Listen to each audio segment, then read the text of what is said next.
So on this one, we're going to get some full body endurance and power in good position. So that's the goal of this workout. We're also going to work on a little running mechanics and upper back stability as we get out of breath. So we got 4 movements, and we're going to do this one for 5 rounds. So there's less reps each round, but we're going for an additional round here. For all of these runner circuits, you can do them barefoot or in socks, depending on the floor you're on. I'm going to wear shoes here because we're going to show an exercise where I want you to hear my foot strike on camera, but I want you to do what you're comfortable with. But at home, barefoot is probably fine.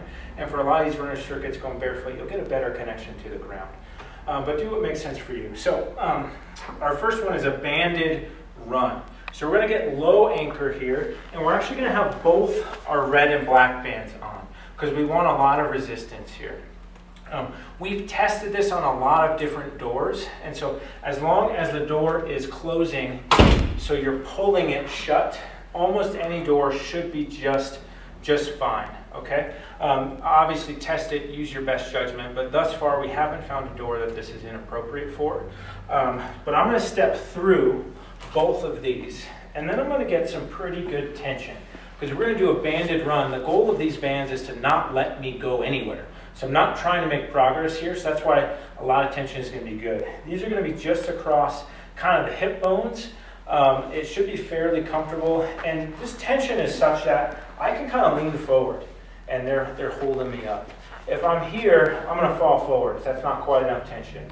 Enough tension so that way you can really lean forward, get some good glute, core engagement, all my body weight's here, and I'm not going anywhere. Then we're going to run in place. What we're going to do is we're going to exaggerate some parts of the running stride. So the first thing we're going to exaggerate is the arm swing. So we're going to do a very big arm swing. A lot of endurance runners, they will start to get very, very small as they get tired. And then they lose the ability to open things up to, let's say, chase somebody down or to express some top end speed and power. Even if you're not a runner, if you're a cyclist, it's still good to break out of that cycling position and get some movement through the shoulders. So we're going to exaggerate that arm swing. The other thing we're going to exaggerate is with the legs. We want to get a good pistoning movement, meaning we're going to be coming straight up and down with some good space in the knees. We don't want the knees to come together. So we're going to piston the legs, and then we're going to exaggerate the heel pull, meaning knees are going to come up a little bit, but then I'm going to try to almost pull my heel to my butt to engage the hamstrings.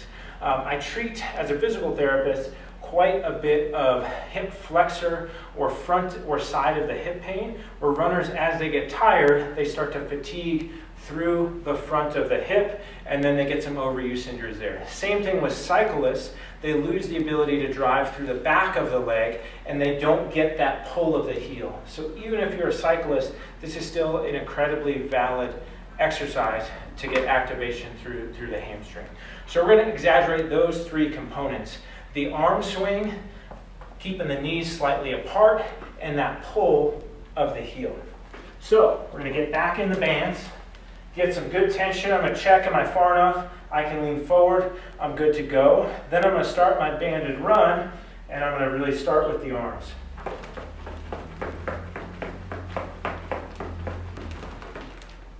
You notice I hit the band with my heel there a couple times.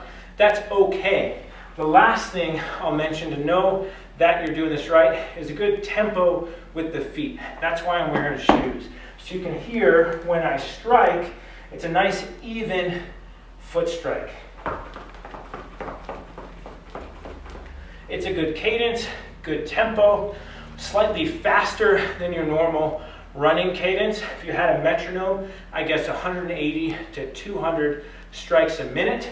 And it's nice and even. We're not out here. We're not harder on one foot than the other. It's a nice even tempo. So that's our banded run. After 20 seconds, as I am now, you should start to get out of breath. But do the best you can to breathe in and out through your nose as you're doing this. The next exercise is going to be a squat jump. So you're going to step out of the bands. You're going to get a good squat stance, maybe a touch wider than normal. You're going to get a good squat to 90 degrees, arms up. I'm going to drive my arms behind me as I jump, and land soft back at 90. I want to get a brief pause here to make sure I'm in a good form before I jump again. What I mean there, as people cycle through these, a couple things can start to happen. Most often, your feet will start to flare out. That's because you're losing stability through your hips. So keep your feet pretty straight, and each rep, you want to check, are they staying straight? The other one that we see is knees starting to come in. So we want knees out over the ankle and the midfoot. The last one we see is we start to lose depth, meaning we're not at 90 degrees and we start to just be here. So we want to get a good squat jump, even if that means you have to slow down a little bit. And then we finally want a nice soft landing, meaning I don't want a hard foot strike. It should almost be quiet. I'm more concerned about a soft landing than a high jump at first. Once you get that down, then you can start to jump higher and higher. Our third movement is going to be up down. So you may have done a burpee before. We do burpees sometimes, but burpees, people tend to be in a poor position at the shoulder, knee, and ankle. So we're going to upgrade a little bit, make it more specific to the endurance athlete. So we're going to stand slightly wider than shoulder with the feet. And I'm going to place my palms down inside my feet. And then I'm going to come back and forward, stand, squeeze the glutes. Why we like this, it opens up the hips a little bit. We get some dynamic core engagement, and then we get some stability through the shoulders, which is applicable for our swimmers, for our cyclists, and definitely for our runners. All of those athletes can start to lose their upper body position as they get fatigued. Just like with the squat jump, as you progress, we don't want the feet to flare out, because if my feet flare out, then my knees are going to be in like this, which does not look like a good position. So feet stay straight. We have a wide stance, so almost everybody should be able to land feet flat. So practice that before you get going. We want to land with a flat foot rather than a toe landing. Squeeze the glutes at the top to come to full extension. That's our up down. Our final movement, while we're out of breath, we find that a lot of people tend to hunch forward as they get out of breath and fatigued. So we're going to work against that. We're going to sit down at our banded run station. I'm going to take just the red band. I'm going to be maybe 1.5 feet, 2 feet from the door. I'm going to get a grip just outside shoulder width here. I'm going to sit up tall. So I'm going to sit as tall as I can, and then I'm going to pull this so it's behind my neck. Now, with my forearms as vertical as I can, meaning I want to fight for a vertical forearm, I don't want to be here. Vertical forearm, I'm going to press knuckles to the ceiling and back down.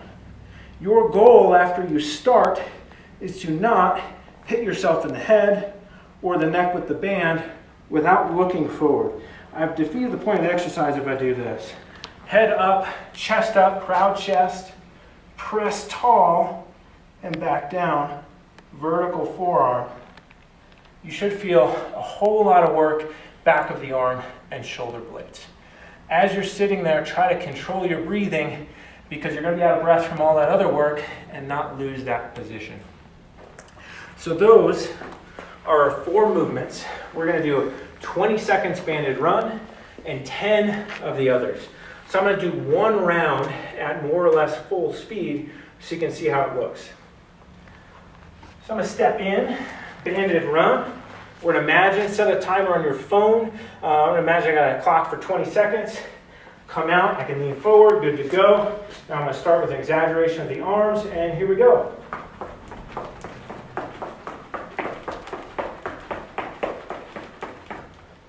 All right, let's say that was 20 seconds. I'm going to try to control my breathing through the nose. Squat jumps, slightly wider, foot straight.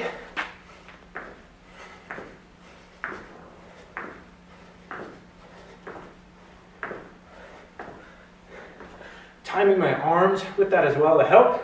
Now my up downs, wide stance.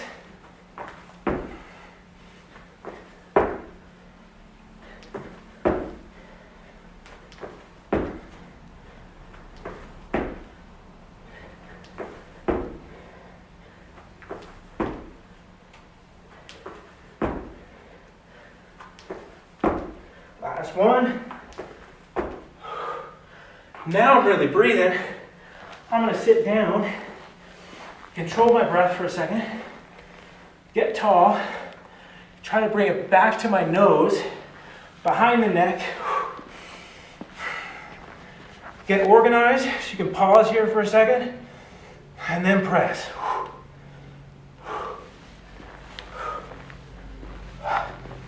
You might start to fatigue, so I'd rather have you rest for a second than lose form. So I just did 6. I'm going to take a second.